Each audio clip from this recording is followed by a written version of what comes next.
Not. Fantastic. Okay. All right. All right, folks, welcome to another episode of another GD podcast. I'm your host, Guy DeMarco, and this week is another featured episode of American gun culture. We're going to be talking with a very, very dear friend of mine. We go back a long time, over 20 years now, closer to 25 years. We've known each other. So we're going to talk to her and hear her insights and her viewpoints on American gun culture. Once again, this forum serves as a fun and laid back way to talk about the American gun culture for both its positives and its negatives, and just to gain some information from either a different viewpoint or a different lived experience within American popular culture, being the American gun culture. So let's start off with your name. Who do we have the pleasure of talking to right now? So my name is Marcie Hubbard. Okay. And what is your occupation? I am a school counselor at a high school in Tumwater, Washington. Okay.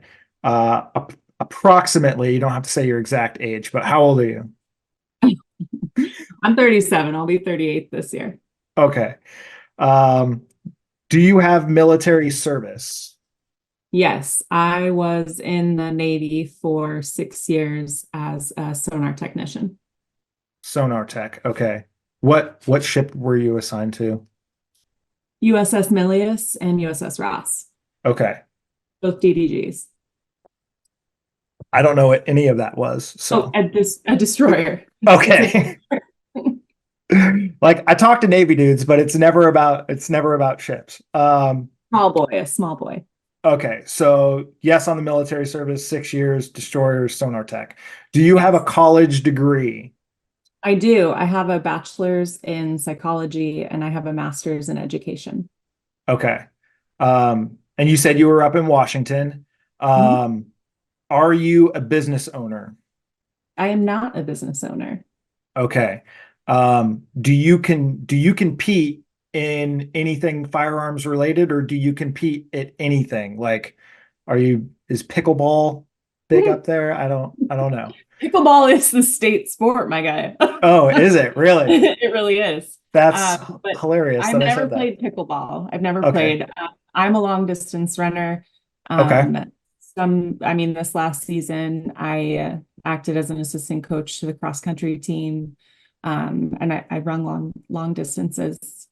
Have you run a Pretty, marathon? I have. I ran in 2020. How many have you run? Just that one, and Just that one. So you ran two. It was your first and your last.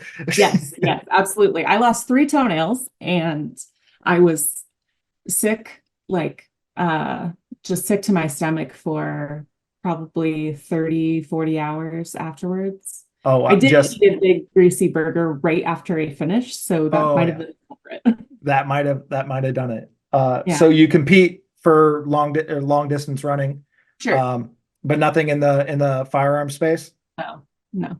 Uh, so that probably means you're not a hunter. No, I'm not.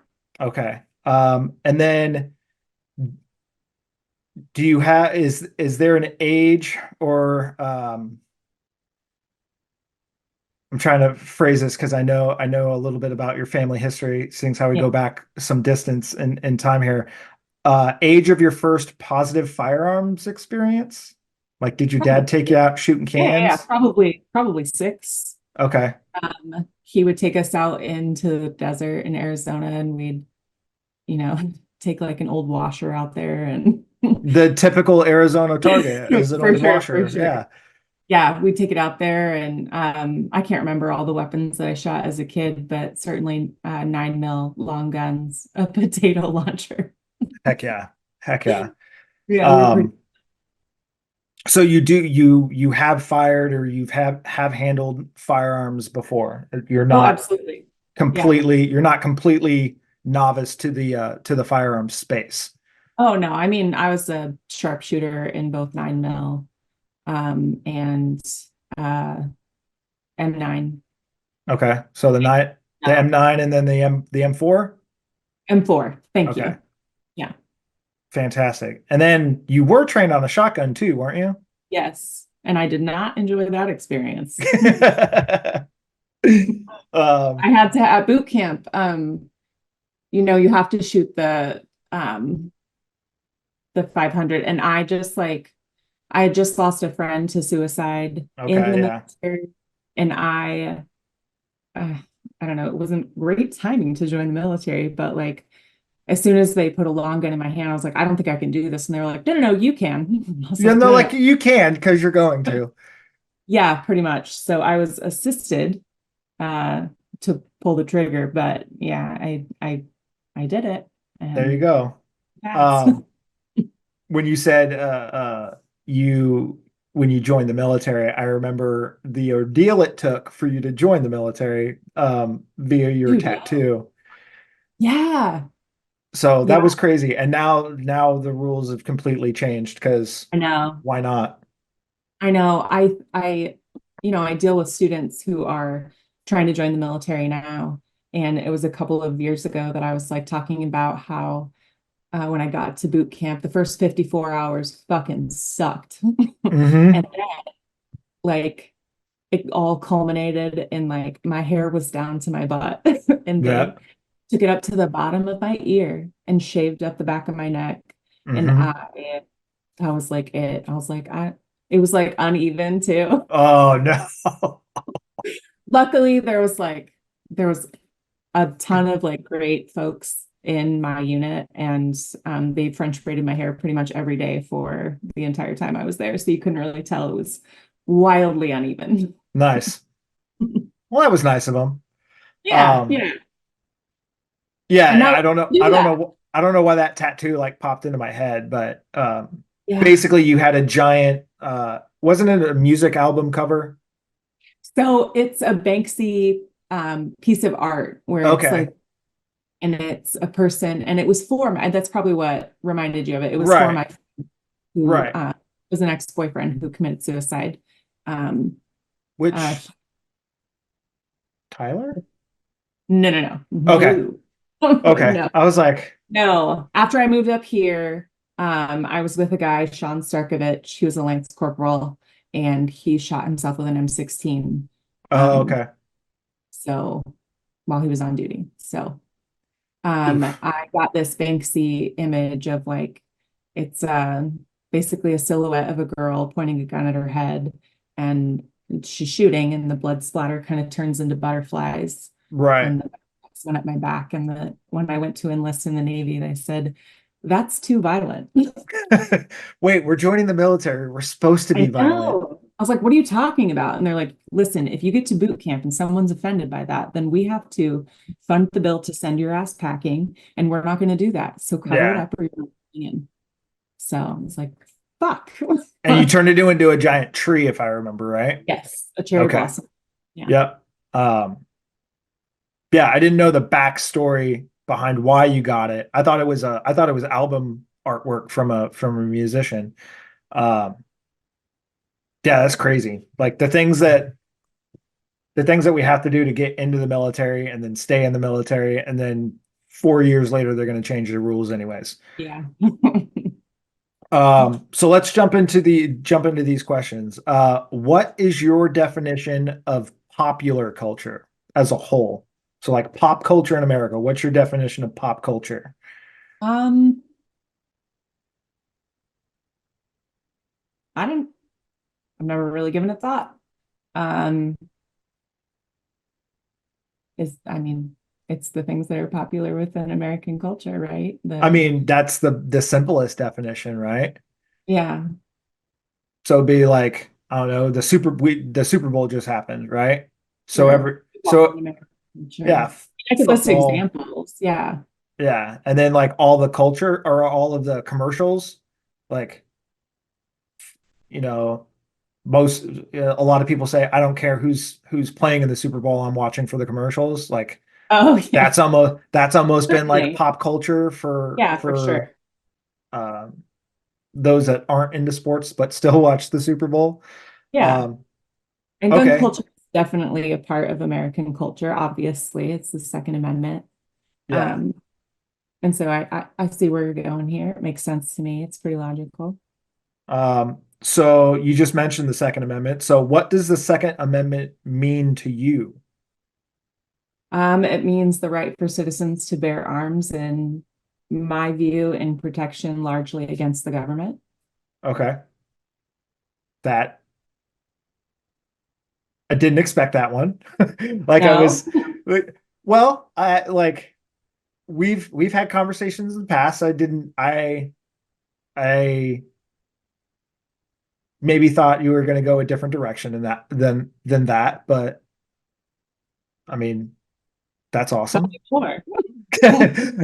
Well, like I said, I was trying to find somebody that I thought would have different views than me, and I know that we see things differently on a number of other topics, and we've Mhm. never really talked about guns, so I was like, I'd kind of just figured that Oh, would kind of follow suit.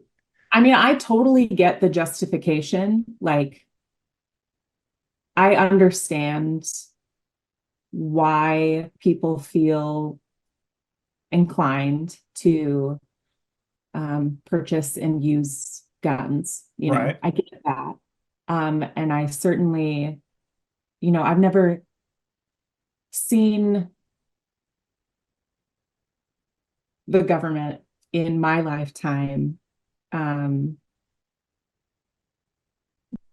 rally against the American public. So, okay, like, I don't know, some people see January 6th as, the government was infringing on rights and, um, they were, those people that were there really believed that they were going to do Americans justice. right. Uh, and I can understand the mentality that is behind that. I just disagree entirely. Fair enough. I mean, the reality is that Americans, especially now coming out of COVID, the mental health crisis that America is in, I don't see people being responsible members of society um, on a pretty national scale. And so I'm not saying, speaking so generally as to say everyone, but I myself, I have PTSD, Right, and I could legally own a gun. I know it would be dangerous in my household to own a gun because I know what my startle reflex is. I know how anxious I can be. I know if my husband were to pop up and scare me, there's the real potential that I could do some harm. right, And, you know, and I'm trained. So right. like it's a real danger, but I don't necessarily believe that everyone who is struggling in their own mental health is capable or rational enough to make that kind of decision to say, hey, I am not the person who should own a gun. Okay. That's a that's a sound and well laid out uh, thought. And obviously, that's why I wanted to have you on here because you're smart. Um, so you kind of alluded to it earlier, but have you like personally been negatively affected by gun violence? Like, I know you mentioned your friend, and that's obviously that attributes to gun violence. Right. Um, uh, it's not like the grocery store robbery or carjacking or something like that. It's Yeah. something a little bit different. But is that is, okay? So is that the only time you've been negatively affected by No, gun violence? so when I was 11, pardon me just one second.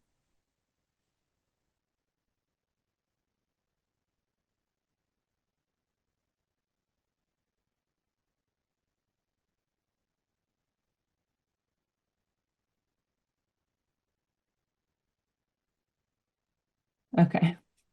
Kiddos. Yeah. Where were we? You said Oh, when you were negatively 11. impacted. Right. Okay. So when I was 11, I was um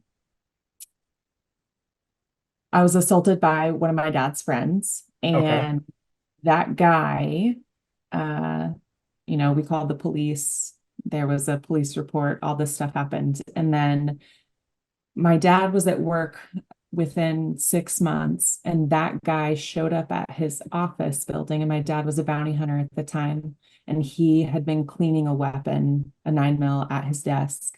And he stepped out of the room. This guy came in and he loaded the gun.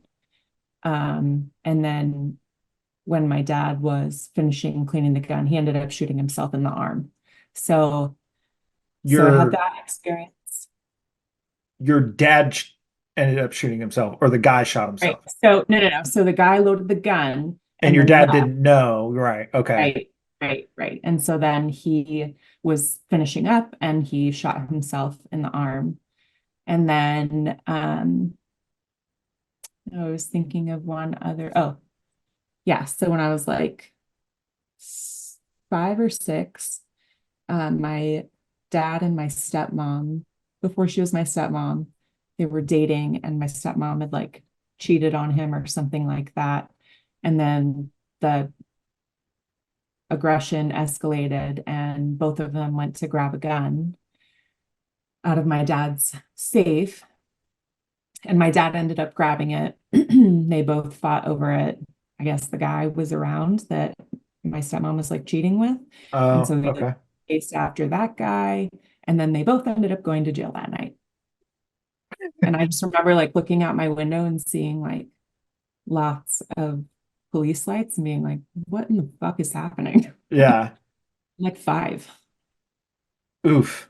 Well, that's difficult to, not trying to rehash negative memories, but thank you for sharing that. I know it's not easy to share the vulnerable stuff, or the negative memories, but I appreciate you I sharing like that. I like to be really honest. Well, I appreciate it. Has your experience with, we use gun culture, been positive or negative? Like, throughout all the times, I mean, you have two, three negative experiences, but has it overall been positive or overall been negative when it comes to like gun culture or interaction with firearms? What would you say to that? I would say overall it's been positive. Okay. I often shot with my dad when we were younger. I often shot with my brother. And then, I was 21 or 22 when I joined the Navy, and I never had a bad experience while I was in the military with a weapon. Okay. Uh, I mean, I heard about bad experiences, but Right. my time in service, I didn't have any bad experiences. And then I was done with that and going to school and dealing with PTSD, and knew that I couldn't get a weapon. Right. I like the idea of protecting my house. I don't like the fact that there isn't a weapon in this house. If somebody walks in the door, I don't have Right. anything to stop them. Um, and I'm really just operating on humanity. Okay. Well, I think I think a benefit to your situation is, as you said before we started, you're kind of in the sticks. You're Yeah, kind of yeah. that small town. You're not in a Oh, for sure. large metropolitan city where Absolutely. more That people, does make more a difference, crime. for sure. Um, uh, so mainly positive. So what is your overall opinion of the state of American gun culture? Like, um, what we see on the news or mainstream media, or if you're scrolling through social medias, you see a lot of the negative. But what is your overall state of, or what is your overall opinion of the state of gun culture as a whole in America? Are we on the positive? Are we winning the appearance, or are we losing the appearance battle?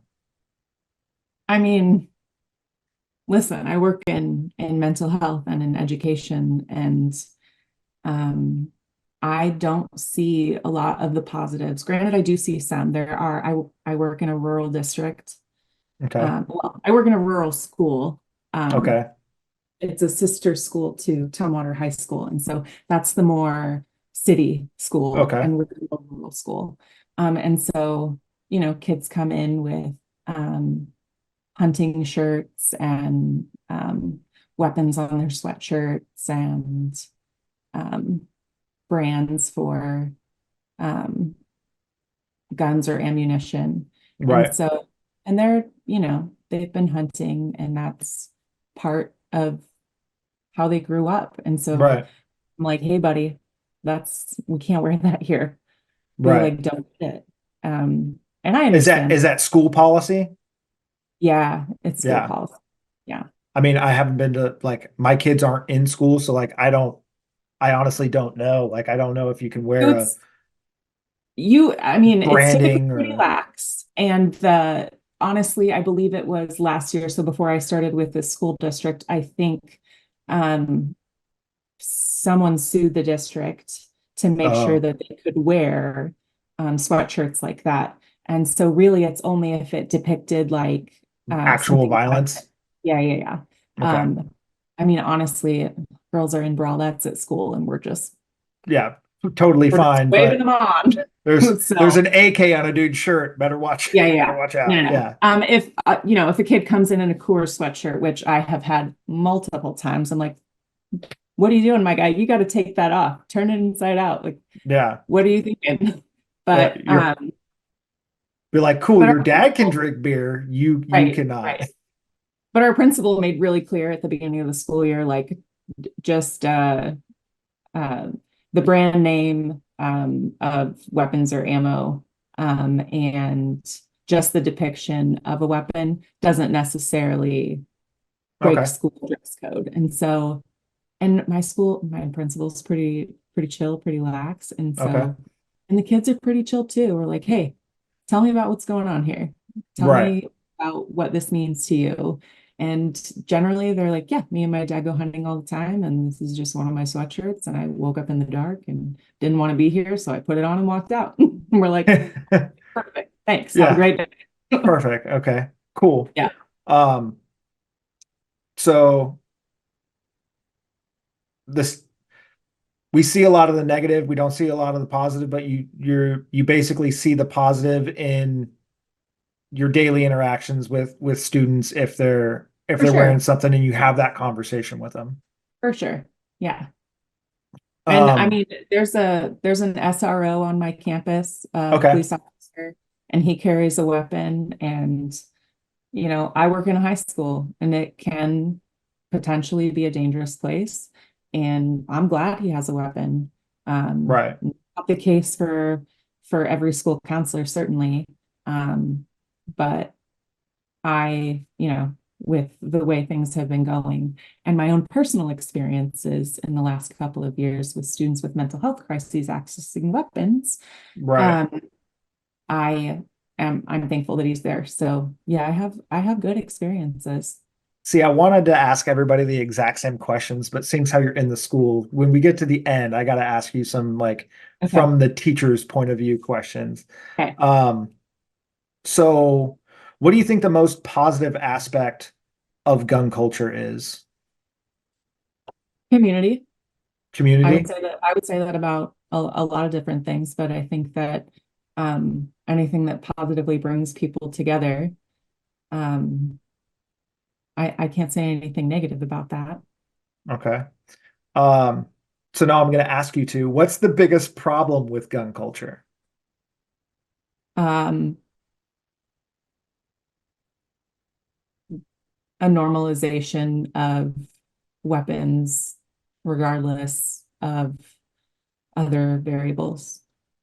So just like a blanket, this is the Second Amendment, and I have the right.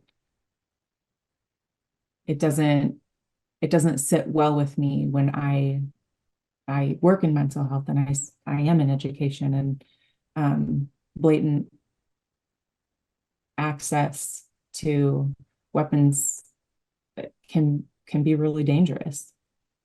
I would agree. Now, are you saying the access without the responsibility? Yeah, like so last year I worked in a school district and a kid came to me a couple of weeks into school and said, "Hey, I'm really scared right now. Never met the kid before, a freshman transferred in from another district. I'm really scared right now." And I'm like, "Hey, tell me what's going on." And he's like, "Well, I have this plan to shoot up the school." I was like, Okay. "Okay, tell me more about that." And he's like, uh, basically, he was just really unhappy. And I was like trying to determine how serious of a threat this was. Right. And okay, well, how would you get access to a weapon? Well, my dad keeps most of them in the safe, but what doesn't fit in the safe, he keeps in a duffel bag in the bottom of his closet. Okay. And you've seen these weapons? Yeah. And you have access to them? Yeah. Okay. Well, how are you going to get them to school? Don't you take the bus? Yeah. I had a plan for what I was going to wear and how I was going to wear them on my body to get them on the bus without being noticed. Yeah. Making it obvious. Right. And so I was like, and when would this have happened? After second period, when the bell rang? Where? When I come out of second period, there are 4 doors that open right there. I was just going to open fire. That's Okay. crazy. So the normalization of having access to weapons, you know, these kids, they can't make rational decisions. Right. People in mental health crises, they can't make these rational, thoughtful decisions. Even if they're rational, thoughtful people, they have these moments of non-rational thought. And, you know, thank God this kid came to me and Right. said, "I have this plan and I'm really afraid that I'm going to do it."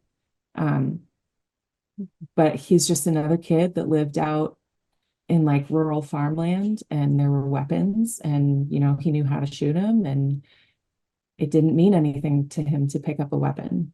Right. I Yeah. I think it's I don't want to say this sound crass, but I think it's the easy button. Like it's the easy access may not be easy. In this case it was, but like either like I'm hurting so I want to hurt others and this is the easiest way to do it. So the firearm makes acting things like that out the easy button Right. and like the I think it also ties into the um dehumanization, right? Whether it's via like music or video games or movies, like I think society has been extremely desensitized to violence and the value of humanity. So if somebody had the idea to do something like that, it that also plays a part in making it easier to carry something like that out. Yeah. That's crazy though. Is that individual doing better these days? My friend, Hopefully. that is a long story, and I left that school district for that reason. Okay, fair enough. Um, well, hopefully they get the assistance that they need. Um, I hope so too. that's nuts. So what is the gun industry? Not necessarily the culture of guns, but what is the gun industry doing right? That's probably a harder answer, harder question for you to answer, because you're not necessarily I mean, they're in the killing it in terms of community. sales. They're doing that Um, right. yeah, so I would say sales are up. Um, but then again, anytime you get near an election or Mhm. a Civil unrest. policy, yeah, um, an election or civil unrest or anything else like that, sales of firearms and ammunition are definitely going to For definitely sure. go up. Um, That But and the market kind of feels like the world's on fire. Like people are like, oh, you know what? Now might be the time to get a gun for when we're like right. competing for a can of beans. My sister and her husband have bought three or four in like the last 6 months, and he's like, "Oh, when it all hits the fan," I'm like, "It's not going to hit the fan." Mm. Like, no matter what the politics or the thought process, left, right, middle, up, down, like they want everybody chill so that society will go on and we'll keep paying our taxes. Like, I was gonna say they want everybody chill and docile. exactly. Um, so if the gun industry is doing right by good sales, where is the gun industry missing the mark? Where do you think we're not hitting the mark, or what we could be doing better? I think that, if a person is going to purchase a weapon, that it should be more intensive. Okay. Um, in my state, we're doing all right in terms of gun laws from my perspective, my very liberal perspective. Yes. Um, but I think that this idea that just the average Joe is um, trained and qualified to use the weapon is so bananas. Right. And we could go a long way to really educating people and training people. I feel like if gun culture is so concerned about, responsible ownership, that in, you know, potentially arming yourself against a government, you know, I think you'd want like trained people, right? Like, what are we doing? You would think so. Yeah, like I don't understand, like why not the mental health check? Why not the background check? Why not wait 48 hours, 72 hours? You know, And that's all a state by state process too. right, for sure. Like when we lived in California, it was 10-day wait. Mhm. And now it's even longer than that. It's a 10-day wait, but you can't buy more than one firearm within a 30-day period. And now you have to go to a federal firearms, somebody that has their federal firearms license to buy your ammunition. And like, But so, I'm of the mindset that it should be an uphill, like you should have to go through the effort to prove that you are capable and responsible. Um, yeah, I feel like those should be like the bare minimum, and we're right. not even hitting that mark. Okay. Um, so I don't necessarily know if that, you answered it in the fact that like the gun industry should want like more trained people per se, like so that their products aren't used in a negligent way per se. Um, but like I think the law aspect gets into um your local your local municipality all the way up to your state representatives. Um, we don't write the law, we just have to follow it. Like, so we have to put the people in place to make that decision. And like I'm super pro 2A. Like, I don't want to say my identity is wrapped up in firearms, but it is my passion. The wife may disagree with you, or disagree with me. But like even here in Florida, like we have a 3-day wait, which I'm like, okay, 3-day wait, like not a big deal.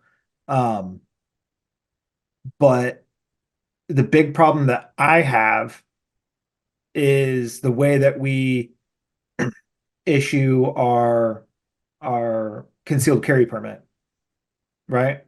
So per the state statute, you have to go to a class and you have to fire your gun.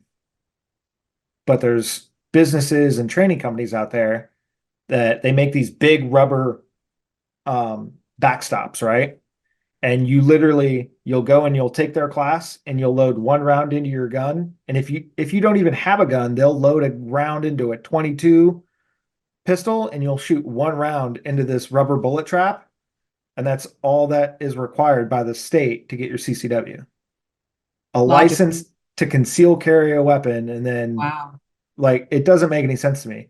The other thing, and granted, I take advantage of this perk because there's no real other way to do it. But in the military, or at least for the Air Force, the primary service weapon is the M4, right? It's a rifle, it's a long gun. But to go get your concealed weapons permit, you show them a copy of your military orders, you skip the training, you skip the live fire, you pay $117.50, and they give you your concealed weapons permit. I think they're putting a lot of trust into those folks. You know, when I meet with kids now to talk about military service, I'm like, listen, 1% of the population is in the military. Right. That's scholars, that's businessmen, but that's also like rapists and killers and Mm-hmm. common thieves. And so I hate that there's just this blanket, oh, you're in the military? Perfect. Then we'll Yeah. skip all this red tape and we'll just, here you go. Have a good day. Man, you should have saved that one for hot takes. Oh, shit. um, yeah, I mean, you're 100% right. I mean, look at, and that may upset some of my listeners, but like, oh fucking well, like we do have murderers in the military. They may not have committed murder before they came into the military, but somebody might have slipped through the cracks or never gotten caught or this, that, the other thing. But there's definitely people that commit murder in the military. For sure. Look at Fort Hood, Yep. I was gonna say it. right? Like I'm I am super glad that they're taking away command investigation of heinous crimes like that on military installations. It shouldn't rest with the guy that runs the base. No, Because it should not. what if it's the guy running the base? Yeah. Like we just found out that a 3-star general has been having inappropriate relationships, this, that, the other thing, and they want to let him just retire. Like, no, dude. Like you wouldn't let a sergeant or a captain just retire. You'd hold his feet to the fire and then you'd send him to prison. Like Yeah. that's what should happen with this guy. Certainly, I don't especially if care. I don't care that you have 3 stars. yeah, in that position in leadership, it's an even more egregious crime. Oh, 100%.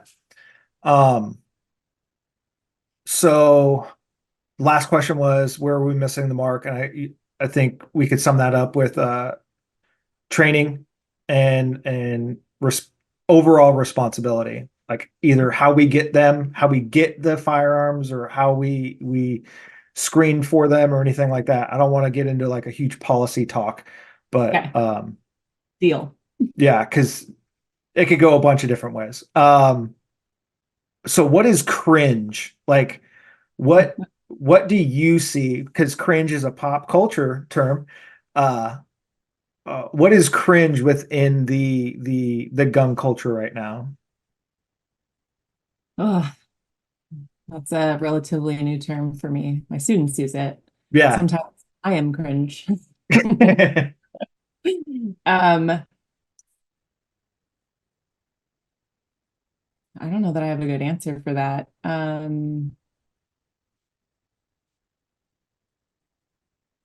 don't know. I feel pretty,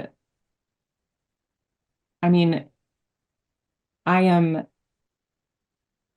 tangentially involved in gun culture within That was like a 17 syllable word you just used there. I'm tangentially involved in gun culture in terms of my job, but I Okay. really am not involved heavily in gun culture anymore. I Right. mean, it kind of even even though I'm for responsible gun ownership, um, I don't, because I'm not for blanket Second Amendment, everyone has their right, back off. Like Right. I fall in more of the liberal camp. Right. And so I'm just not super involved in gun culture at this point. So I don't know Okay. what's Is there anything on like TV that you've seen, or like if you randomly scrolled across something on Instagram or anything else like that, and you just saw it and you're like, oh God. um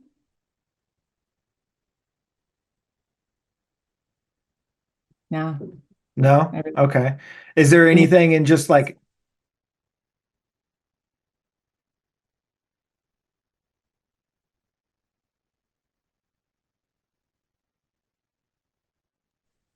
okay. My kids are doing pretty good considering I'm the only parent home. oh wow. Okay. Yep, there we Yeah. go. Have you seen anything cringe in just in pop culture in general? Like you saw something at the Super Bowl and you were just like, ugh, or a commercial from the Super Yeah. Bowl or Yeah, I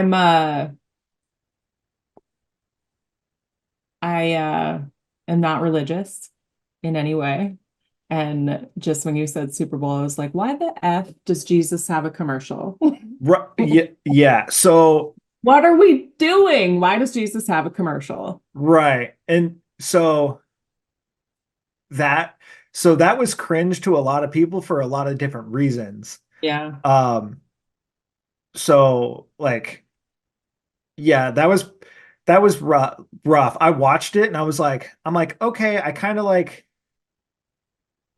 I get it, Jesus loved everybody, but like that commercial doesn't make any sense to me. Like I'm sure this is going to be on like somebody's going to do a deep dive on this on social media later, and I'm going to have to like watch a few videos to form a better opinion on this one because I know that Jesus washed people's feet and this that the other thing, but like I I got don't like the get it. I got the meaning behind it. And Right. I'm all for uh positivity and you know, considering everyone's humanity. Right. Uh, but yeah, this idea that most of America is Christian, I just don't understand. I don't see that as reality in my lived experience. And I certainly thought on the world stage that was an out of place commercial. But I also thought the pro-Israel commercial was a little out of touch too. Yeah. Uh, there are, I won't go too far into it, but yeah, that was cringe to me. We're Okay. just justifying this. So, Does that take you down a whole other lane? yeah, I mean, just with the week's events and Yeah. the airman Yeah. committing suicide, or how do I have to phrase that on social media these days, unaliving himself um in front of um The the Israeli. embassy. Yeah, the embassy. Um just like wow. Like And while it's happening, a cop has his gun pointed at him yeah, like like he's not already dying. that so gun culture, like that So was good. cringe. Like we had talked about that this morning in our in a meeting that we had unrelated to that topic, but we were just in the meeting and they were like, did you guys see the video? Like, did you watch the whole thing? And like, why did the cop have his gun pointed at him? I'm So unreal. like I kind of get it, but I don't know, like, you don't know if he's still a threat. Like, who knows? Like, I don't know. Like, I mean, there were other people who knew. yeah, There were other people there, thankfully, who knew, but yeah, maybe that dude was scared or taken back or something like that. Like, what was going through that dude's head? I don't true. know. Um, Visually so it was yeah, yeah. very great. So in culture you have like we discussed it in the week's assignments in my course that we got here.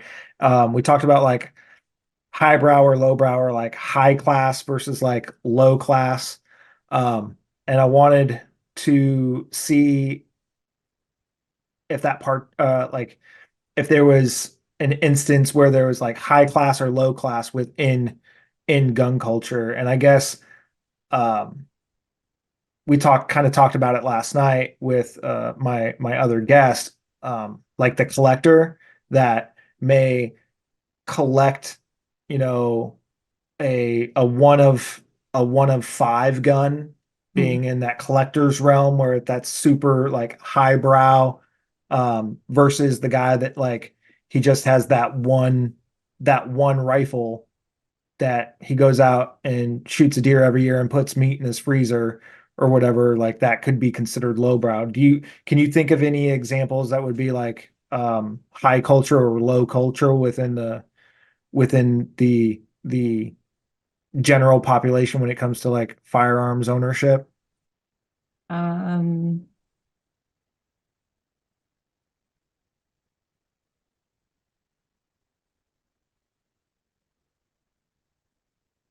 I'm not really sure. Okay.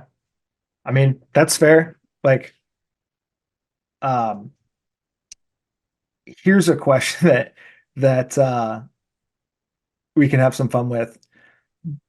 Does the NRA represent gun culture? Well, that depends on who you're asking. Right. Well, that's why I'm asking You're you. asking an, if you're asking an individual, I think the answer is no. But if you're asking society as a whole and how they perceive the NRA, I think that largely you would hear yes. Okay. What do you, so being outside of the community, do you think that the NRA represents a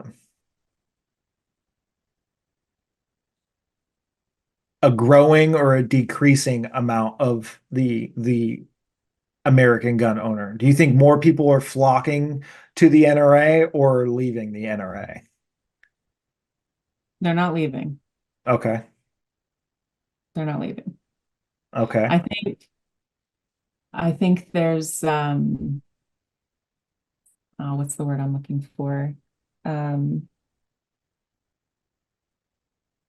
there's like the NRA is nice and shiny right now, Okay. in terms of culture, and I feel like there is a subset of the population who feels um, just vilified by their own government, Okay. and I see that subset of population increasing, the number of guns that they own, and um, first time gun ownership increasing as well. Okay. Um, and are they going to the NRA because that's like the big name? Like Yeah, it's it's the standard when, oh, we're gonna stand up and fight for yeah, gun I see rights. the And NRA as the poster boy for okay. for I guess that um was the question I was kind of asking. yeah, for sure. I pay attention to who the NRA funds, Right. and I think that that is uh because of my political background that um I typically do not favor who the NRA is funding. Right. I don't agree typically with their policies. And so I have never had a positive view of the NRA. I see NRA stickers all the time. I can tell you just knee-jerk reaction. It's not a positive reaction. Okay. Um, Granted, I have had more positive than negative experiences. It's those negative experiences that really stick out for me. Right. And I feel like working in education and working with, you know, younger kids who are impulsive, I'm really cautious, and there's some trepidation about the all of the just NRA stickers or even gun positive stickers. I don't have a good reaction to it. It's not like Okay. I'm not sitting in my car like, oh, there's another motherfucker. Like that's not my mindset, but like, oh, that is what is I think about it from a psychology point of view, like Right. I mean, what, that's your background. Like that's how right. you, So what is it about this person that would make them so inclined to put an NRA sticker? What are they trying to say about who they are and what they represent? right. Um, and I feel like if you are a responsible gun owner who is not involved in competition, you aren't necessarily so involved in that gun culture, and Right. so you don't necessarily, and I understand it's for a positive experience at times, but just the way that I view it, I've never looked at an NRA sticker and been like, that seems like a great guy. So I actually don't put any stickers on my cars. Well, you're a better person than me. Um, is your like whole back window full of Yo, stickers? it used to be Yeah. right after high school, definitely. But I was Oh, always come the on. kind We're all the emo kids. Like it oh yeah, for happens. sure, for sure. I wore my heart on my sleeve, and so you, yeah. Um, I definitely had a lot of stickers, but I think I was in Arizona in 2008, and I had just moved back in with my parents for a brief period of time, and I wrote Obama '08 on the back of my windshield. And I think it was my brother, but I can't be certain. And I hope it wasn't him, but somebody sure took a brick to my back windshield. hmm And Yeah, then that's part of the reason why I don't do that. yeah, my dad was like, hey, actually, this is a great time to talk about all those ridiculous stickers on the back of your car. Go fucking park down the block. I could see your dad saying that. And 100%. I think I've only talked to your dad like twice. He's a scary motherfucker. Yeah, I wouldn't want to cross him in a dark alley. So surprise, like I'm not a fan of the NRA. Tell Like me more. not a fan. Um, I think that anytime an organization gets so big that it loses sight of why it's there in the first place. You could say that about the NRA. You could say that about the government. Yeah, for sure. You could say that about the college institution, right? The institution of going to college, right? Um, America's, you know, how many trillions of dollars in debt. hmm Um, we've got a student loan crisis in the billions of dollars for pieces of paper that are kind of useless because a lot of people aren't able to find jobs in the degree plan that they sought out for, but also they're getting degree plans in things that aren't necessarily marketable and of Sure. intrinsic value to the market, Yeah. right? And I think the NRA has gotten to a point where it's so big that it cares more about sticking around than sticking up for the people that donate their money to it. I mean, I know you don't follow gun culture, but the former president of the NRA, LaPierre, embezzled $4 million, and now he's got to pay it all back. So, like, the guy that was up on the hill supposed to be fighting for us was Right. stealing our money, right? Now, there's other organizations out there that are doing good work, in my opinion, for um, firearms rights, like the whole pistol brace thing. Like that's a whole political issue in its own right. Like when they passed the bump stock legislation underneath President Trump, like it was an I think it was an easy kill to make a lot of people happy, but didn't really actually do anything, right? Yeah, our Um, government's pretty good at that. right. I think it satisfied some people with, oh, we passed some firearm legislation because of the whole Las Vegas shooting and the guy used bump stock. He he didn't. Like there's a reason why we still don't have the reports from that. Like, I don't want to sound too much like a conspiracy theorist, but like, You'd be in good company. yeah, right. Like,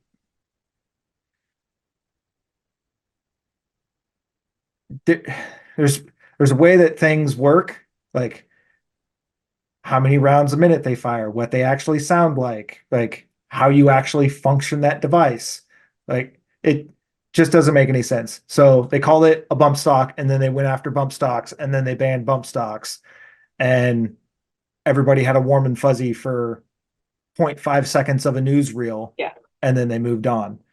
Um, that my 2 cents. But yeah, not a big fan of the other of the NRA. There's a bunch of other organizations that I would rather um, dive into and support rather than like the big guy. I'm always going to support the underdog anyways. Like it was the Chiefs and the Niners, like Mhm. I was going for the underdog. I really didn't care. I fell asleep in the third quarter, so I had to Google who won the Super Bowl the next day. Um, I believe it was Usher. yeah, I think Usher won the Super Bowl. So this question really wouldn't apply to you. Um, Once again, you're not necessarily in the community on a daily basis. But I was asking, I'm asking all the other guests thoughts on people from other industries coming into the culture to boost their own personal brand, right? So, um, just like every industry, makeup, fashion, um, hell, construction. There's the adult film industry has their own convention. There's a bunch of conventions that are held Mhm. um, across the country. One of our biggest is called SHOT Show. It's the Shooting, Hunting, Outdoor Trade Show. It's in Vegas. It's in January every year. It's the largest um, like firearms retail show. It's not open to the public. You can't just like walk in, buy a ticket. It's supposed to be for like manufacturers and product developers and the media, and it's supposed to be where all the big business deals get done. Um, Lately, and I say lately, I haven't been in a couple of years, but um, you'll get a lot of celebrities, you'll get a lot of actors, you'll get a lot of uh, sports sports athletes, rappers. Um, Shit, the Liver King was there this year at SHOT Show. Has nothing to do with the community or the culture, Yeah. but people are stepping into it to build clout for their own brand. So we kind of talked about that last night too. Yeah. So it's just kind of an interesting topic. Uh, so there's different personality types, right? This is a little bit on, this is your realm. Yeah. Um, so the question I posed were, what are three gun culture personalities? So the example I gave earlier would be like the collector, right? That's one type of personality.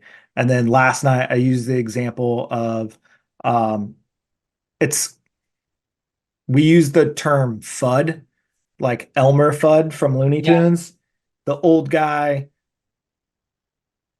Oh, you only need, you know, a one-shot bolt action for hunting. Like he's your old-timey grandpa that, all he needs is his trusty Winchester lever gun. Like you don't need any of that new stuff. So like those are the types of personalities from somebody that's outside of the community. What do you see any gun culture personality types that you've come across or that you've seen in the culture?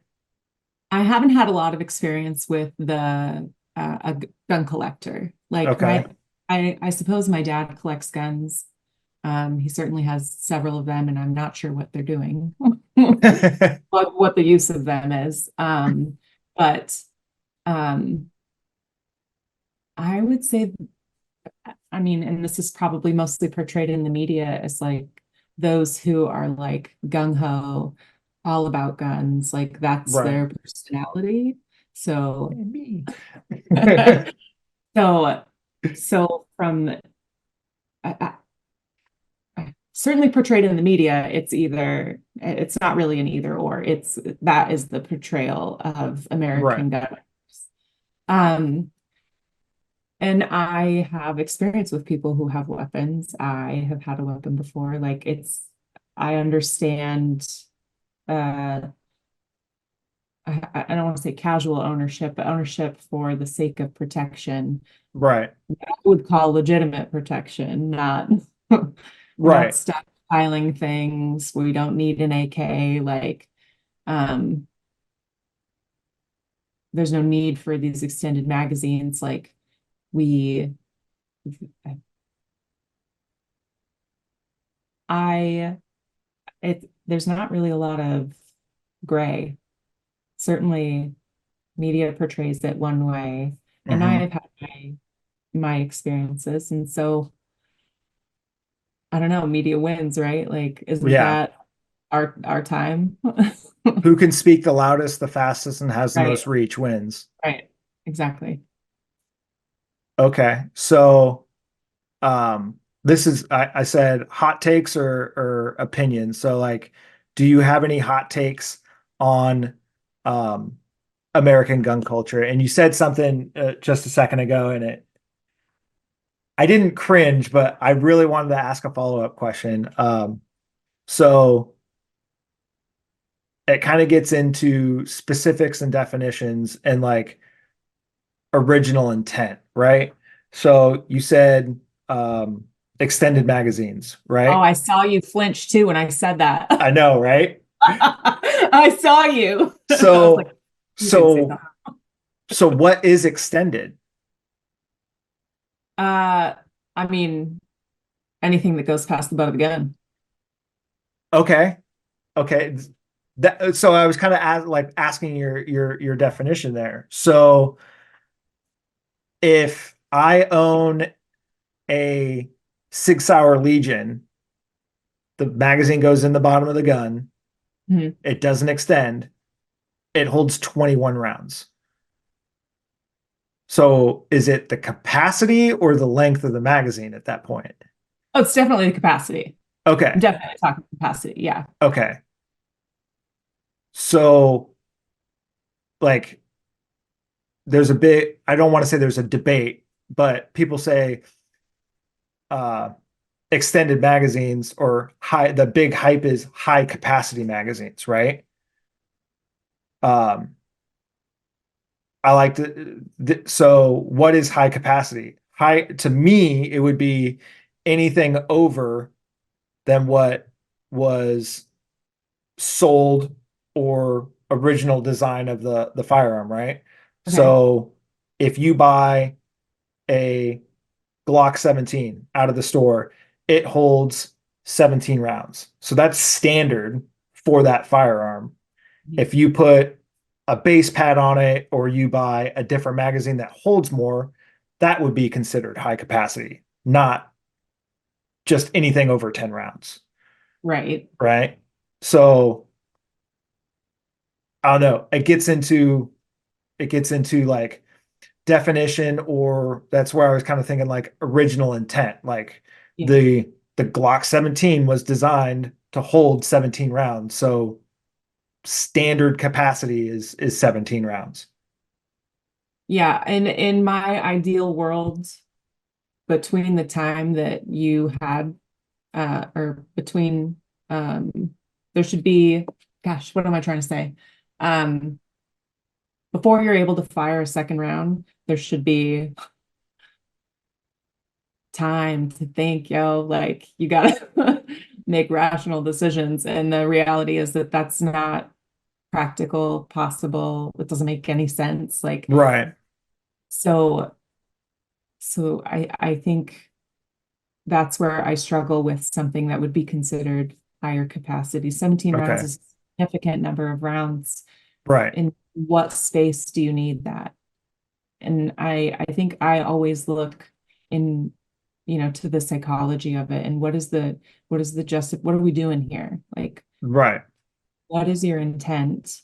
And the hard part is that, you know, you can't parse between who has good intent and who has bad intent and is faking it. Exactly. And that's where I was going to go. Yeah. Like, And so it's tough. What I think is right it's it's tough. I don't even know that it's practical, but I have a really hard time with this with American gun culture, honestly. and it's understandable. I mean, I'm in the culture and I have a hard time Yeah. or difficulties with some aspects of it. Like dealing kind of diving into what you said, like between rounds needs to be, or you would like there to be some type of Oh yeah. maybe not necessarily physical disconnect, but like a mental disconnect, right? Like, Absolutely. so like what is the intent, right? Like, okay, A lot can so happen in a matter of seconds before you really oh, have the fractions of a second. to think about what you're doing. And then, I mean, your life can change. And all it took was a split second. Just 100%. And I think that's where that word we talked about earlier, responsibility, right? Um, Now I shoot a lot and I train often, but one thing that I don't do is train with my pistol a lot.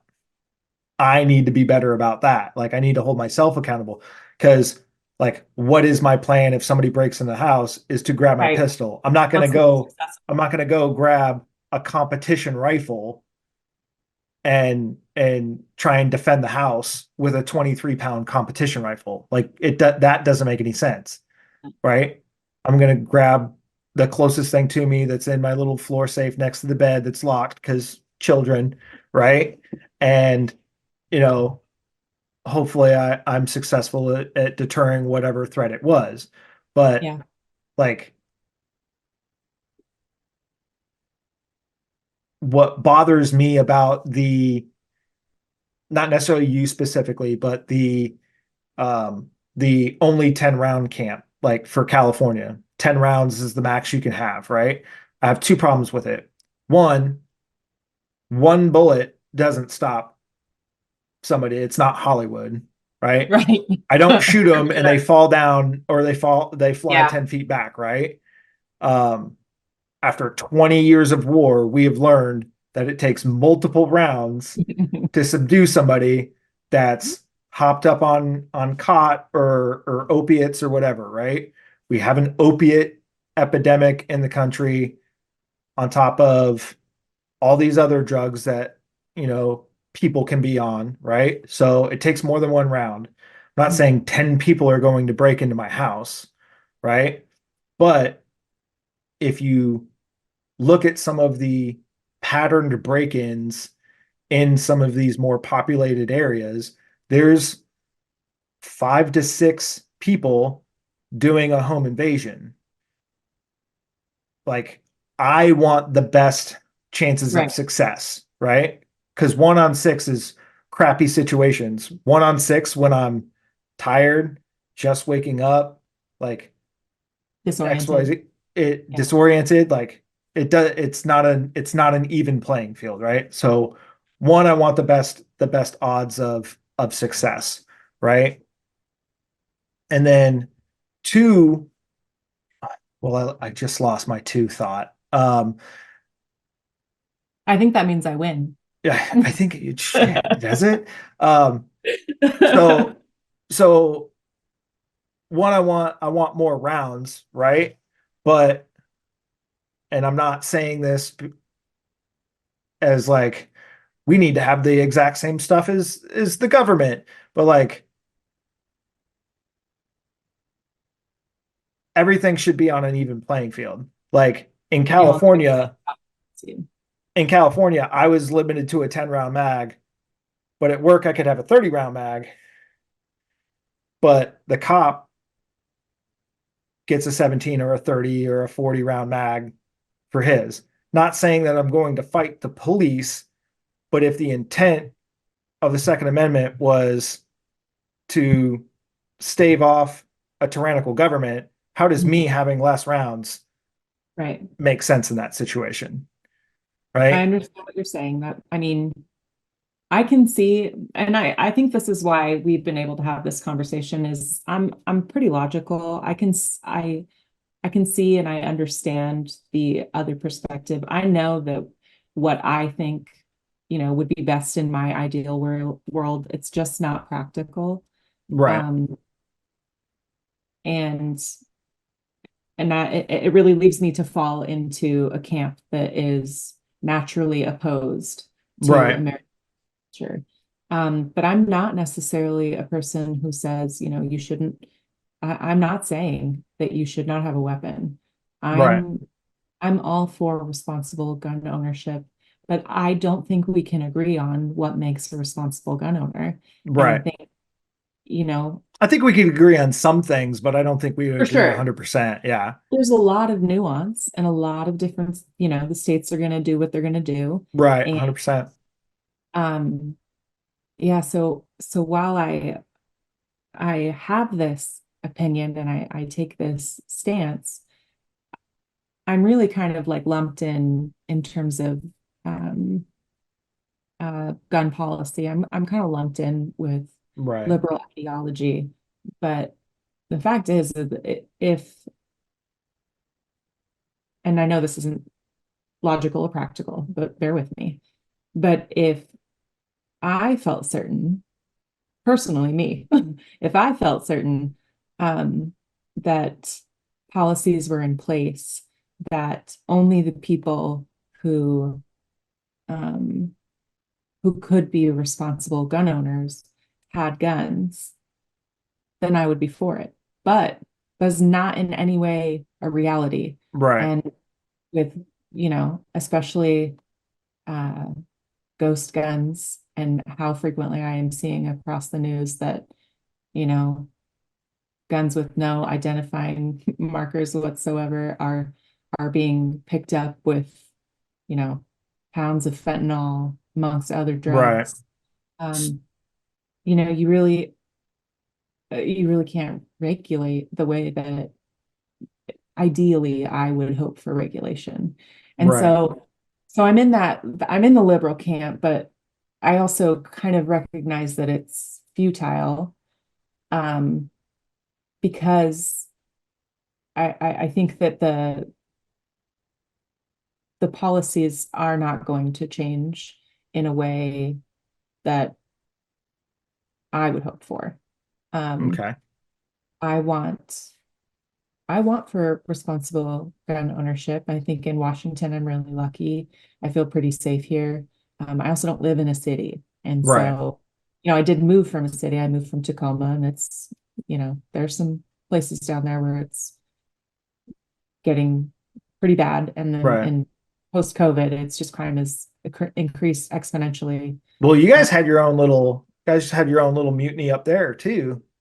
mhm, Chaz or whatever it was. mhm. Yeah. Oh, yeah. Yeah. I didn't follow that super closely.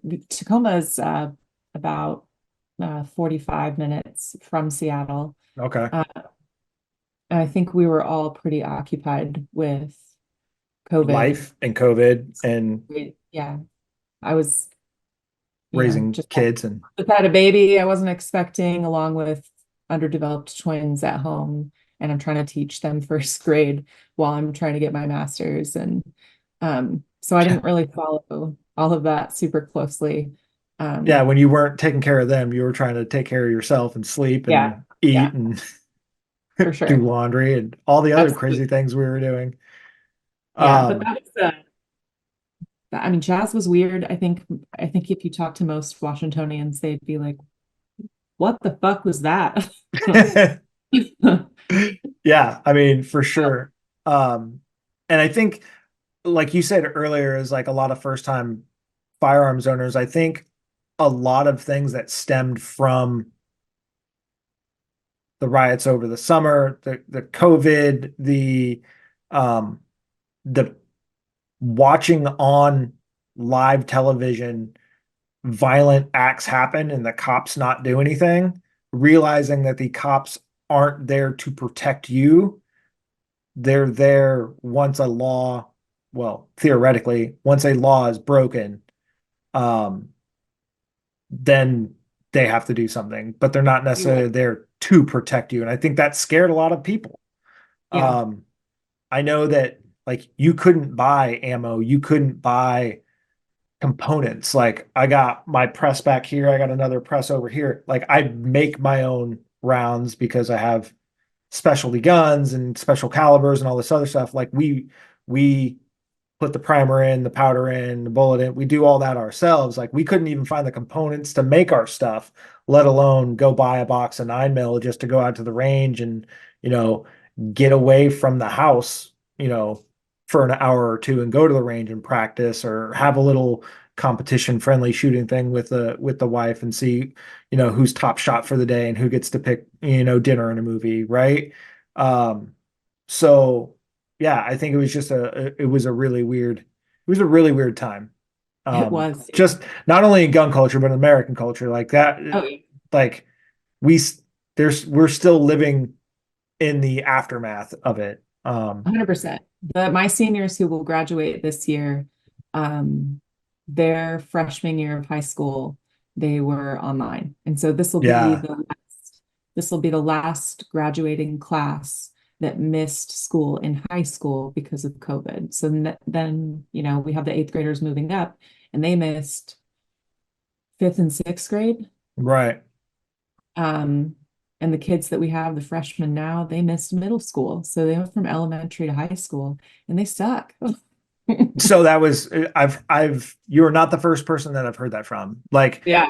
I don't think distance Tough. learning, I don't think distance learning did anything, I No, don't think it did anything for anybody. I think it no. was, hey, we have to keep these kids entertained because the world is in chaos right now.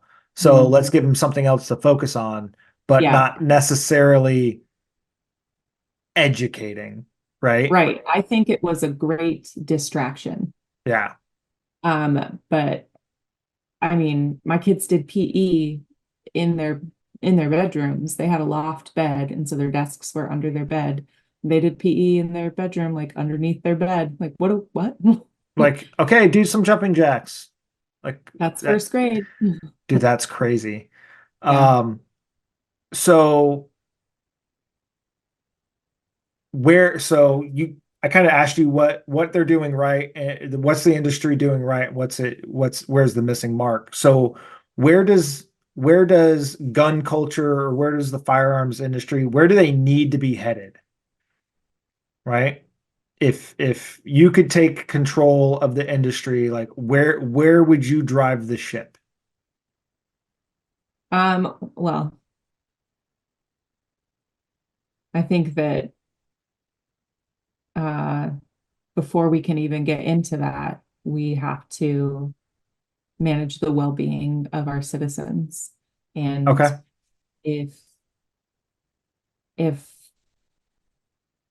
our citizens are not provided health care, are not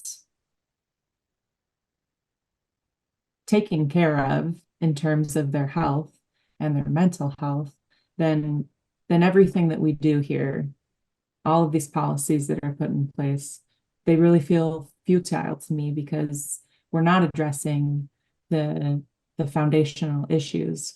We're just addressing the variables, the side effects that we can see. Okay. Um, so I, you know, It's hard to do one thing without taking care of Yeah. the bigger piece of the pie.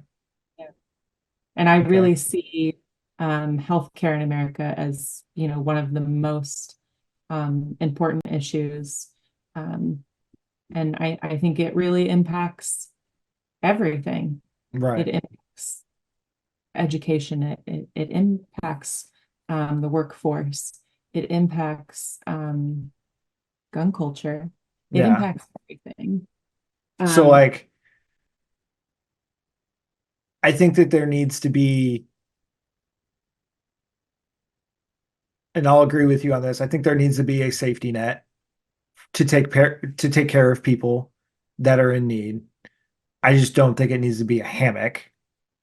Um, and uh, I definitely don't like the fact that something that was given away for free costs $300 a vial, and without it, my kid's going to die, being insulin, right? Like, why does a vial of insulin cost $300 when it was given away for free, it doesn't make any right? sense. Um, so like you said, we need to, you know, do things to take care of Americans, and I think you're right. And obviously, us both being veterans, I'd like to see veterans better taken care of, over um not over anybody else as a human, because like But especially, right? I think all life is valuable, right? It's you do things in your life to have your life be less valuable. And I specifically mean that like a murderer or rapist. Yeah. Then I really don't care about you, right? Um, you do something egregious like that, and like ammo may cost a lot, but it's a lot cheaper than like life in prison. Um, but like I mean, we even see it with all this crazy stuff with all these migrants coming in, 20 million over the last however long, like getting shipped up to other states because the border states can't handle them.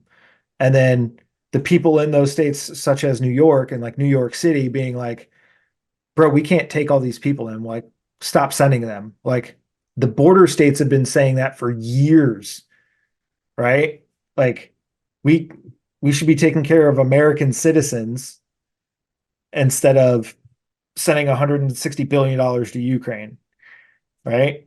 Like, there's a cool little map where I want all my tax dollars to be spent, and it's this cool place called America, Wouldn't that be great? right? Like all the things that we could do for our citizens if we stop sending all of our money overseas. Yeah, you and I are in agreement there. That's for sure. I struggle a little bit with the with your concern about the border. And we both grew up in Arizona, Yep. and I am, we're both very familiar with the population there. Yep. But I think that from a human perspective, there are those people who are escaping um, you know, things that we can't even imagine. 100%. And I agree. there is not a timely um, way for them to necessarily seek asylum. And Right. so, and we have a common friend. I don't know if you know this, I'm sure you do, but we have a common friend whose family brought him up from Mexico, who went to high school with him, brought him up from Mexico, and he did not know that I mean, as far back as he can remember, he was born here, and he did not know until he was deported that he was not an American citizen. I don't know. Tell me when we go off air. Okay. Okay.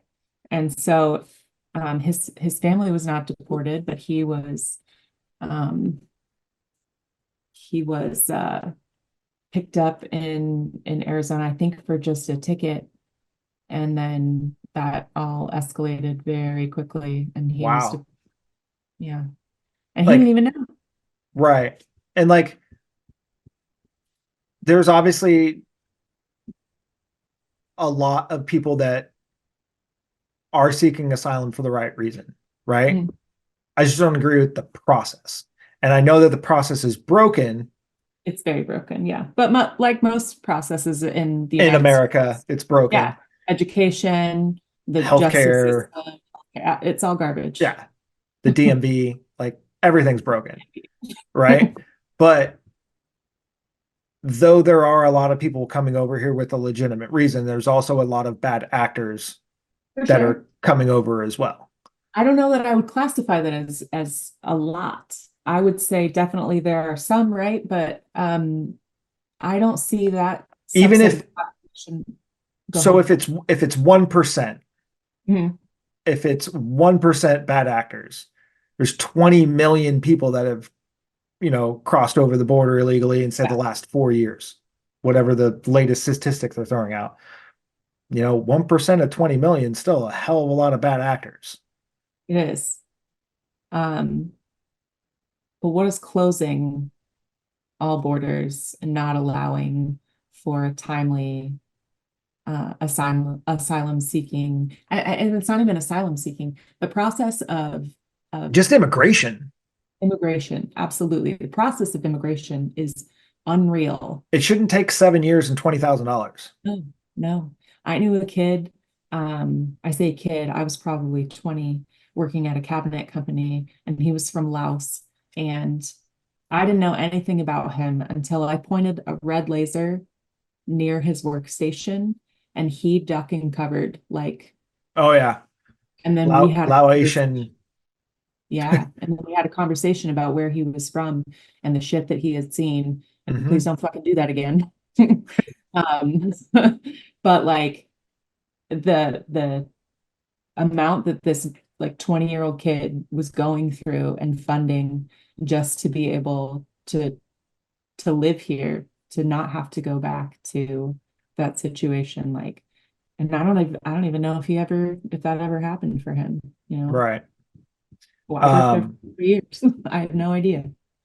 so this is my last overarching question, but from the outside looking in, um, what impact does gun culture have on American culture? And we've kind of touched on it here and there, but like, um, what is the impact that gun culture is having on American culture? And I think you kind of spoke to that a little bit with like some of your students wearing t-shirts or movies or social media or whatever. But what are your thoughts on that? Um, I think gun culture in America, it normalizes uh it really normalizes weapons in a way that I don't think is safe. Um, and I'm not, we're not just talking guns at this point, right? Like I, my students carrying a hunting knife is a concern for me. Right. Um, I would say that a gun is more of a concern because you have to be in a close space to use uh, a knife. Right. Um, you're removed when you have a weapon in your hand. Yeah. Uh, and certainly one, if you can be at a distance, you're even more removed. Yeah. Um, and so I don't like the way gun culture has really normalized weapons in the hands of everyday citizens when I don't know that that's in our best interest. I don't think, from my personal point of view, and obviously your listeners are probably not going to agree with me, but I don't think a weapon in the hand of every person makes us a more safe community. I Okay. just, I really don't. Um, I don't think that just having a weapon is enough of a deterrent. So I have a buddy that listens to the show pretty regularly, and he's a police officer, and I was like, well, like firearms being in the hands of some cops makes me really, really uncomfortable. Yeah, Um, like I don't think I think it boils down to me, it's not the gun, it's the person. And for sure. it's the intent of that person. because you can have good intent one moment, and you can have bad intent the next moment. Um, the fun thing called mood swings, right? Yeah. And emotions and thought processes, right? Um, I it really boils down to us as people. And I think until we work on ourselves, excuse me, I got the hiccups. Until we work on ourselves, um, we're just going to continue having problems. Um, whether, I mean, it doesn't necessarily have to be problems with guns. It could be problems in society. It can be problems with the obesity weight. You said, we don't take care of Americans with healthcare, but we pump them full of fake, gross, nasty crap that is all banned in other countries, but it's fine here because, capitalism. Like, Preach, brother. yeah, like it. And now, granted, I still eat all this stuff that's complete garbage, but Yeah. I also don't complain why I'm fat. Like, I get it. It's because I eat shitty food and I don't work out as much as I need to. Yeah. I think, That and I'm almost 40. Like, I hit 35 can and you like, believe it? dude, Can you believe it? so I turned 35 during COVID, and I was like, the wife and I were like doing like the jazzercise videos or whatever in the living room in the mornings while the boys were eating breakfast and stuff like that. And then we kind of like just trailed off. So I was restricted movement because of the boys having the autoimmune. Like, I didn't go to work for 7 months. Oh, wow. I had a full beard, didn't get a haircut, didn't shave. I'll send you a picture. It's crazy. Um, yeah, I didn't leave my house. I could go to the hospital, or I could go to the doctor, I could go to the gas station, I could go to the grocery store, and like go to the pharmacy, right? And we could like go outside to a large like open field. Well, the gun range is on like 120 acres, so we went to the gun range a lot. Yeah. But yeah, I didn't go to work for 7 months. So like, go to the grocery store, get food, or like we DoorDash, or like we'd run through a drive-through or something like that, get food. Like, we didn't eat super healthy during COVID. Like, Yeah. it just is what it is. Um, that was how long ago? Like, that weight has not come off. I went from like 185 to 220. Yeah. Yeah. Yeah. I lost 40 pounds in 2018. I got my husband and I renewed our vows in 2019. And then in 2020, COVID hit. Hmm. My friend, that is all back on. Well, you got to do another marathon, I guess. Ugh, I am not ready to lose any more toenails. Oh Half man, marathon is my sweet spot. I love a half marathon. half is money. Yeah. Yeah. I can do 18 miles and it's pretty comfortable, but anything past 18, and I'm like, you're in your head too long, especially, I mean, especially me. I'm in my head Yeah, and I'm like, yeah. if I can't stay distracted, then I'm just I Hmm. can't I can't live in my own brain for that long. Yeah, so I've got a I don't know why, but like my knees been killing me. I'm finally going to physical therapy for it and all this other stuff, but like 3 is like my sweet spot. Like, if I go over 3, like my legs go to sleep or my foot goes numb or this, that, the other thing. It's like 3 is my sweet spot. I want to run a marathon Yeah. mainly because I'm a glutton for punishment, but like my body just won't let me do it. Do a Um, 5K a day, my friend. 5K a day keeps the doctor away. yeah, the time. Um, so wrapping this up, what would you want somebody to know about gun culture, whether it's a positive or a negative, or um, a desire about gun culture? What somebody that doesn't know anything or hasn't experienced firearms or didn't grow up going to the desert and shooting washing machines and stuff like that, what would you want somebody to know about gun culture? I think that much like everything else, there are positives and negatives, and it's really a state of mind and the person Mhm. behind the gun that is the real concern here. It's not the actual weapon itself, right? It's can we manage the not manage the individual, but can we manage to put guns in people's hands who are not inclined to commit crimes? Um, and I think because we can't, Right. I think we're always going to have this um, uh, uh, competing, not competing. What am I trying to say? Well, yeah, these two competing states of mind where like typically Liberty the and safety. yeah, yeah, Yeah. I mean, I'm in the community and I struggle with it. yeah, Like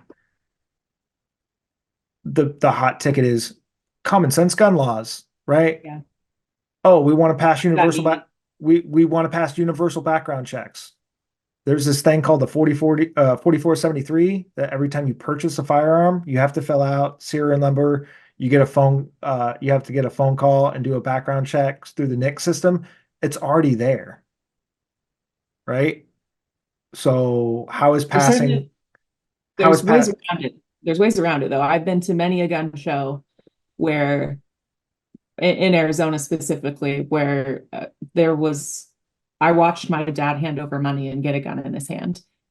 so very commonly referred to as the gun show loophole, Mhm. right? So any any business that has a federal firearms license would lose their license over that.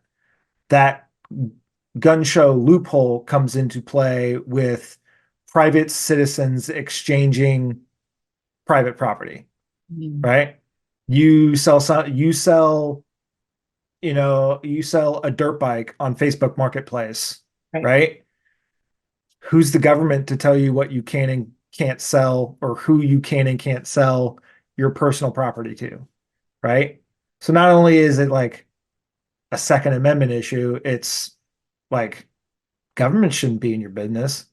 Like if I want to raise chickens in my backyard, like get out of here, government. I'll raise chickens in my backyard. Like why do we continually pay property taxes? Like all that crazy stuff, right? Like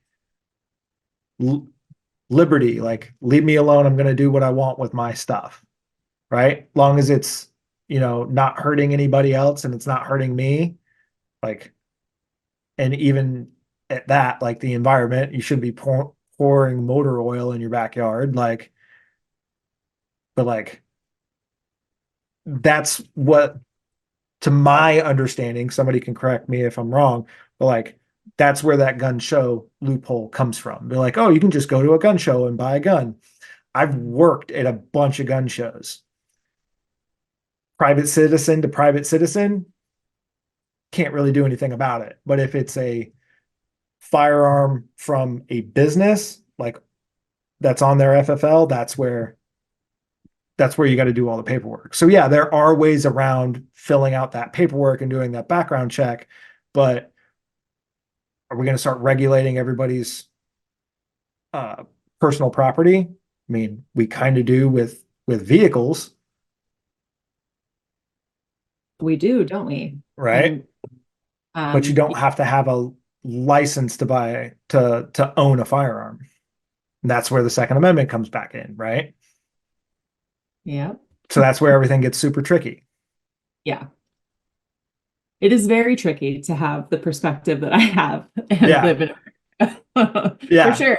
I Yeah. mean, you're doing great though. Thanks. Thanks. um, so those were the main questions, and I said I wanted to ask you a couple other questions. So one hot topic um in the news circuit and the Pro 2A and um we definitely have a problem with underage individuals, so not 18 years old when you're legally authorized to purchase a long gun, right? Because you have to be 21 for a pistol, right? So prior to the age of 18, somehow they're getting access to firearms and then they're committing atrocities at schools, whether it be Sandy Hook or the school down here in Florida, or XYZ. There's 100 different examples. Like Yeah. my cousin, for example, right? These individuals are gaining access to firearms, committing atrocities, and some people's thought process to stop that in the school system is to arm the teachers, right? Mm-hmm. You being in the educational space and being working in a school, like, is that something that is talked about in your district, or has that been brought up, or do you have any thoughts on that? I mean, you guys said you had a school resource officer, Mhm. right? But we've seen school resource officers fail. So I think our school resource officer is really great because when he can, he doesn't come in uniform. He goes out into the building where most of the students are, which is not the main office building. Right. Um, and the main office is where I am. So he's out with all of the 850 students, interacting with them and creating positive Right. relationships with students. So hopefully they feel safe. And so you know, I'm very happy to have our SRO in the building on the days that we do have him. Certainly in other districts, I have wanted more Right. SROs. We talked a little bit about my previous experience in another district, and I did not feel safe in any way at that school, Right. which is why I left. Um, what was the question? I'm so sorry. There's been a bunch of talk about arming Oh, teachers. arming teachers, yes. So certainly as educators, we have talked about it largely kind of joking, like Right. we are so stressed out and so overworked, and you want to put a gun in our hands. But I mean, that's like, What are you talking about? right. And I think it goes back to that individual. I mean, There are teachers, like there's one of the other school counselors, he has a security job after school that he goes right. to, and he carries a weapon. Um, and that's He I think carries a weapon in that capacity, not necessarily at the school. correct, not at the Okay. school at all. Let me clarify. Yeah. I was Not like, at the let's school at all. make sure we're saying the right thing here. Yes, absolutely. And he's a very old school guy. I think he told me today he's 56. So he has like a pretty tough mentality. Right. And I think I can say pretty certainly that he wishes, and there are certain people at school who wish we were a little harsher, um, to kind of gain control of the kids, which Right. it's not been my experience that works. And so I don't see that as like a valuable way forward. But I have never met a teacher who has thought, or who has expressed to me anyway, that they would like to carry a weapon or that they would be open to that. I think the majority of people who work in education want to go to work like anybody else and who want to feel safe at work. Right.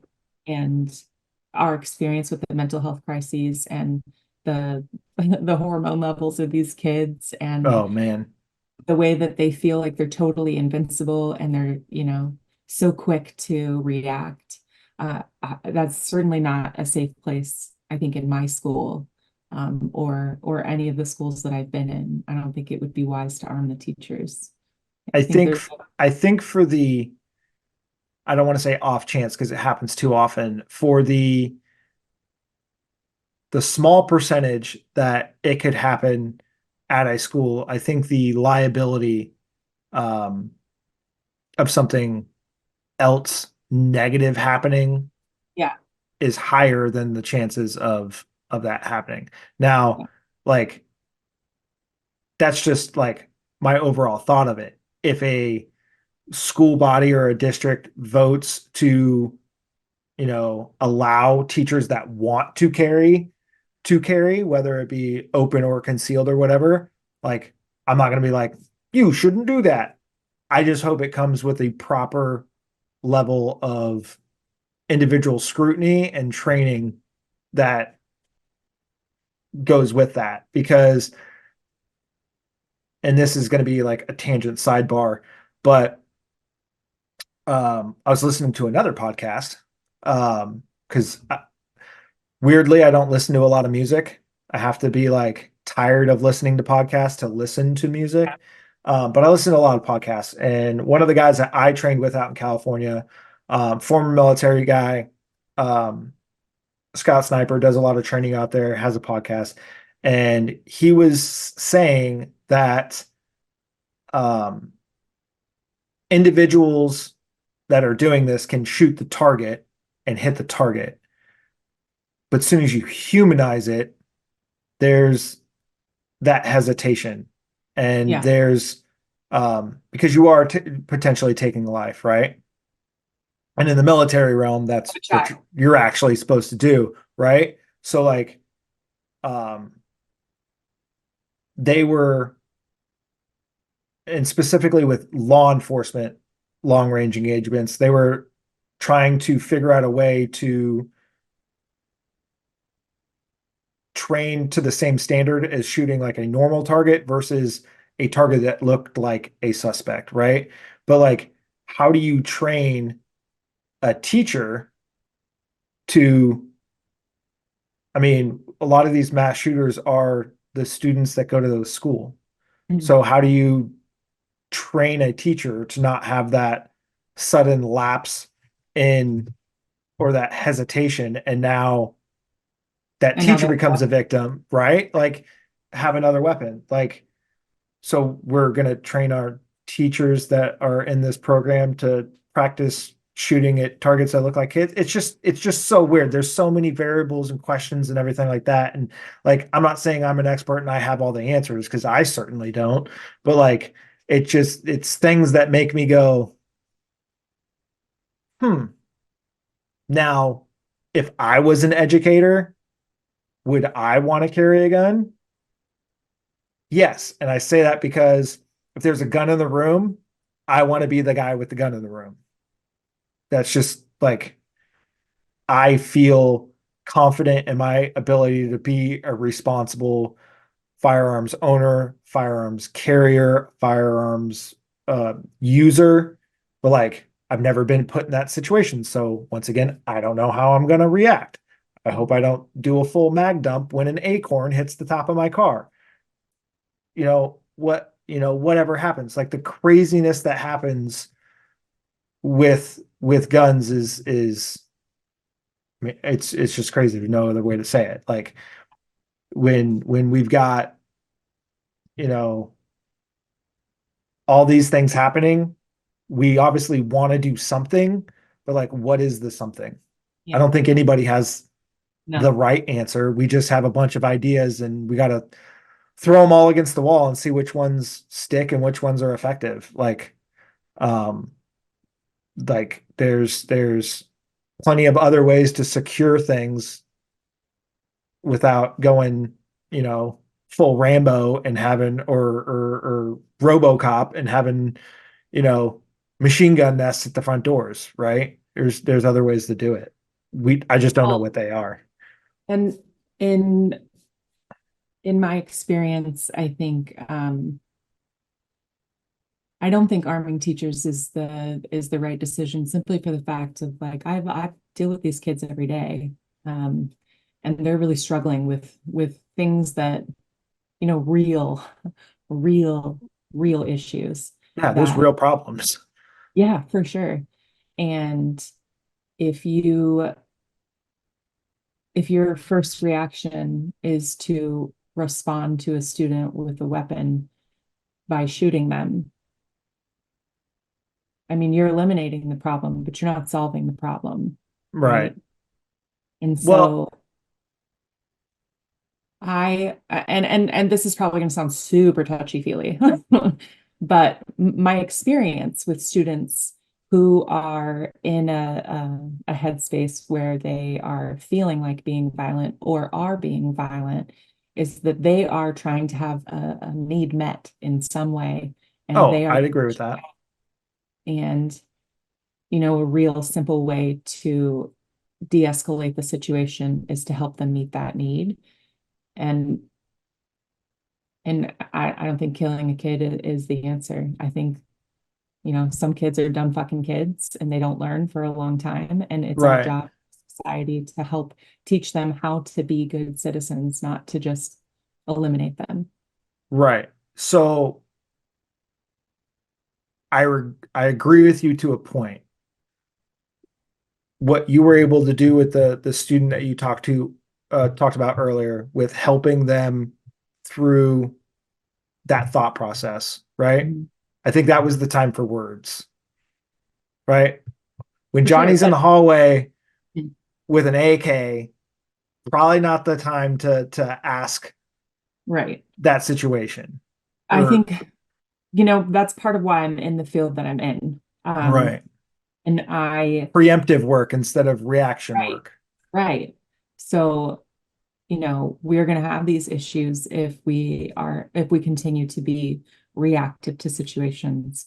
We need to, you know, I could get on my soapbox about school counselors and their very important role in the schools, Right. uh, and what they have the capacity to do, and, you know, classroom management issues that they can alleviate, self-regulation issues that they can help mitigate with students, conflict resolution. Like, there's an important role, and obviously I think it's so important, that's why I'm doing it, right? Right.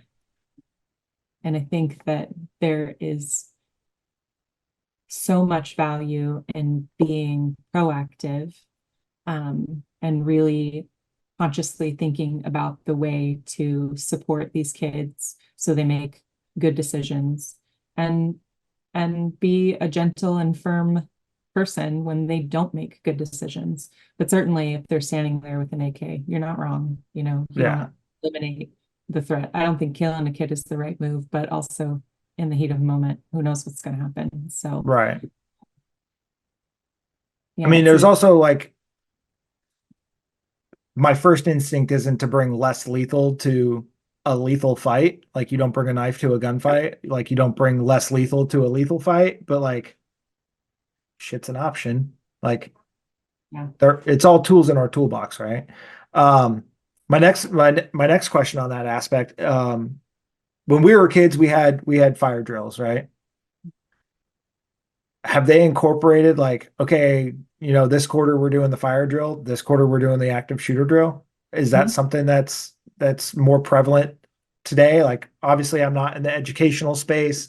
Like, we run Uh, different type of exercises for stuff like that in the military, but like, I like my friends have kids in school, but it's not like, hey, my kid had an active shooter today. Like I remember Glendale American, right where you used to live. I was in the fifth or sixth grade, and they actually did a active shooter training mhm. at the school with the police department and everything else like that. Um, like there was a upset dad going through a divorce, came to get the kid, had a gun, like barricaded himself in one of the rooms, whatever. Like that was their active shooter or their hostage situation training or whatever. But that was like one time Yeah. in the whole time that I was in school. Like, is our active shooter drills more prevalent today Yeah, I than, don't know if it's an RCW, if it's a law, but certainly we do a couple of active shooter drills each year. The kids are trained on what to do. I'm not in the classroom. I have, right, I'm up in my office. So um, I don't know what is involved in those right. active shooter trainings. I know that Lights off. If there's glass, you cover the glass with a sheet or paper or right, whatever. all You get out all of of the the fatal front of the door. Like, prepare to fight, yeah, they're prepare to fight, that kind of thing. And then we have a drill tomorrow, but I don't think it's active shooter. Um, but sometimes the police are involved in those. Right. And you know, I don't think the kids take it as seriously as the adults do. Right. Um, and probably for the better. Like we Right. we don't want to frighten the kids. It's not going to Right. help their mental health in any way. And so preparing them in the least um uh aggressive is not the right word. Traumatizing way. Yeah, yeah, yeah. I think You it's don't need to important. be throwing like flashbangs in the cafeteria and things like Right, that. But like, right. But the reality is that I mean, that's what happened at Columbine. They were throwing yeah, we pipe don't bombs. we don't have, kids aren't walking through metal detectors. They're Right. walking in their cars to our building. We don't know what's in their cars. They Right. don't touch their cars. I And mean, so being in a rural area is like is the old shotgun rack in the back of the pickup truck. Is that like, is that negative, a, no, negative. not a thing out there? Certainly, I'm sure 20 years ago, Right. but not in the state of America. Yeah. No, Yeah. I don't even know if you could get away with that in Texas these days. You can sure get away with a lot, so it wouldn't surprise me.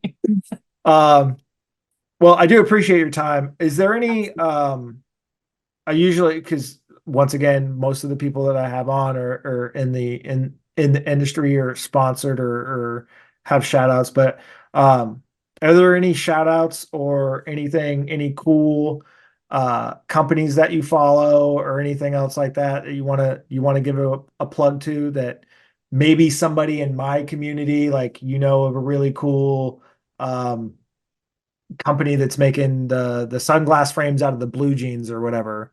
Like any cool Washingtonian, as you put it, companies that you want to throw out there. Man, I can't think of any. I'm also a big podcast listener, but I don't, my lane's more comedy. Okay, fair enough. So okay, in that I've case, had enough trauma. give us your favorite podcast of the moment Okay. and have people go Okay. check that out. So this is Ryan Sickler's podcast. This is my shirt Okay. highlighting the lowlights. So Ryan Sickler, do you know who that is? No. Comedian, runs with Tom Segura, Bert Kreischer. Oh, okay. Okay, so he's hilarious, and he has a podcast called The Honeydew, where people kind of unpack trauma and have a good laugh about it. Okay, fair Um, enough. so that podcast is called The Honeydew, and it's generally done with more famous people, celebrities, and such. But then he has a podcast called The Honeydew with Y'all, and it's just regular people like you and me, and Oh wow. they're unpacking their trauma and their stories. And he's had crime scene cleanup folks come on and talk Oh about, God. like, yeah, Yeah. really some really crazy stuff. So Ryan Sickler is my favorite comedian. I would totally encourage, for a good laugh, for to feel better about yourself. Totally, I would totally check out The Honeydew or The Honeydew with Y'all. Okay. Fantastic. Stay with me while I run this outro. Thank you everybody for joining us on this episode of another GD podcast. This has probably been the most um, different format or different style or different guest entirely than I've ever had on, and I've super enjoyed it. So if I'm going to steal this from Mike Ritland, but if you didn't enjoy it, choke yourself. Be sure to like and subscribe to the podcast. Share this episode as it helps us grow our audience and exposes us to a wider range and diverse fan base. If you have any suggestions for guests or people that you want me to try and get in contact with and have on the podcast, you can hit me up at the podcast Instagram, which is at another GD podcast, or you can email me at guy.demarco.84@gmail. Till next time, keep your powder dry, and we will see you guys at the range. Oh, where'd my stop button go? Power of editing.